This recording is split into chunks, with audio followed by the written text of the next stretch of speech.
First off, congratulations on the album. It's amazing. Awesome, thank you. Don't Give Me Those Eyes and Heartbeat are my favorite.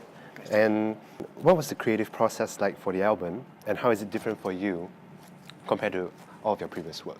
Well, I suppose my previous 4 albums, I've been locked away in a studio for 4 months recording it, and the writing process has perhaps been, me on a guitar, writing miserable songs. And I've loved those, but for the 5th I wanted to do something different, and so really I just wrote and recorded on the road in different ways. So I wrote with Ryan Tedder on the side of the stage at the MTV Awards, or in his hotel room in London, or on a skiing holiday in Switzerland, or in the hills in Los Angeles, and it just gave a bit of life. And in the recording as well, I did the same, rather than just being locked in the 4 walls and the oppression of that. I wrote it and recorded it everywhere, and it's just given it some life and some spirit and some soul, and I've loved it. But fundamentally, I suppose also I had a lot to write about, because some great things happened to me and some sad things too, and yeah, so there was inspiration. Right. The Afterlove tour, starting from October, is set to play over 100 shows all over the world. So what excites you the most about touring? You know what? Well, I get to go to new places. I've never played here in Malaysia. And yeah, it's exciting to come to the city and see what it's all about. I understand that you came from Singapore? Exactly, and and at the same time, I go back to some countries where I've toured and played before, and then I get to see my friends who I've made there. Right. So touring's an amazing experience. I travel with my band and crew. We have a blast, and it's an honor to be here. Right.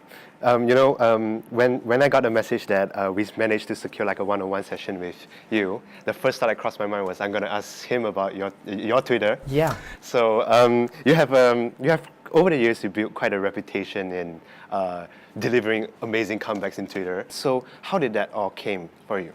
I've always been really direct, Blunt. and I suppose, and I've also always felt that, people can just be really unkind to each other, humans. Right. Such a hateful word.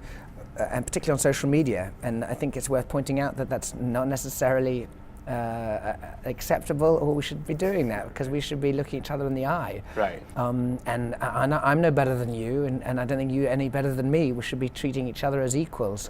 And if people feel brave on social media, I don't mind confronting them and laughing at myself for reading what they've got to say and taking it seriously, and for them for them taking their opinion so seriously.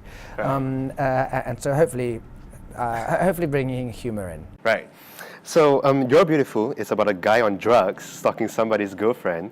So how did you feel when you find out that the song has become quite a staple in weddings? Yeah, I mean, I think it surprised me, but it's awesome. I think also when you write a song, I write it about my personal experience. Right. That's, the inspiration behind a song will come from my own life. But then when you put a song out, I really enjoy that other people relate it to their own lives. They take it on, it becomes their song in that way. And so if people love that song and want to play at their wedding, I'm thrilled for them. I see. It's been a pleasure, James. Thank you very much. Thank you so much.